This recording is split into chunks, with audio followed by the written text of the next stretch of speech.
আজি ফাকুৱা উপলক্ষে এয়া পঠাৰ মাংস আনিছে। মাংসখিনি কেনেকৈ বনাওঁ চাওঁ আহকচোন। মই মাংসখিনি বনাব ডাঙৰ ডাঙৰ পিঁয়াজ 4টা লৈছোঁ। পিঁয়াজখিনি অকণমান বেছিকৈ লৈছোঁ মই। এই শুকান জলকীয়া 2টা লৈছোঁ। এয়া গৰম মছলা অকণমান লৈছোঁ। এয়া গোটা নহৰু কেইফুটামান লৈছোঁ। লগতে এয়া তেজপাত, এয়া জলকীয়া বটি লৈছোঁ অকণমান, আৰু এয়া আদা আৰু নহৰু বটি লৈছোঁ।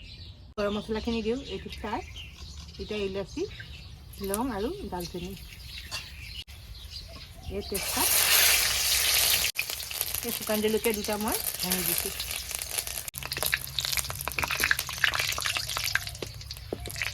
পিঁয়াজখিনি দি দিছোঁ।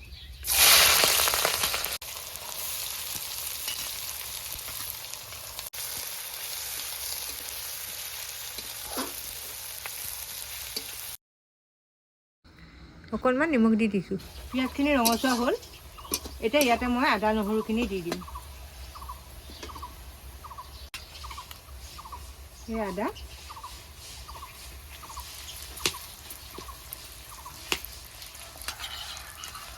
এই নহৰু,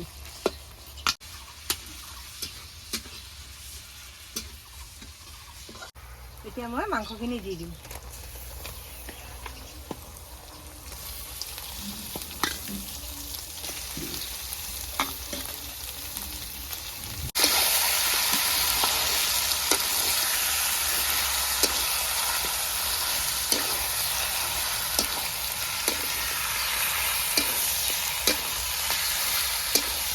মই ঢাকি দিওঁ। গোটা নহৰু কেইফুটা মই এতিয়া দি দিছোঁ। ধনিয়া গুড়া দিছোঁ মই 2 চামুচ, জিৰা গুড়া দিছোঁ 1 চামুচ, পান মছলা গুড়া দিছোঁ মই 1 চামুচ, ৰেড চিলি পাউডাৰ মই অকণমান দিছোঁ, হালধি গুড়া, নিমখ অকণমান মই আগতে দিছিলোঁ, এতিয়া মই অকণমান আৰু দি দিছোঁ। পিচি লোৱা শুকান জলকীয়া অকণমান মই ইয়াত দি দিছোঁ।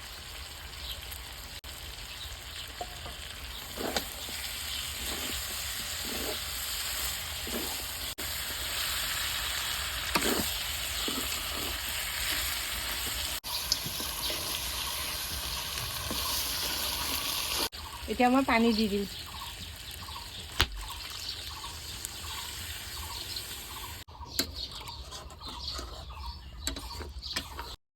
এতিয়া মই পিচি থোৱা গৰম মছলাখিনি দি দিলোঁ।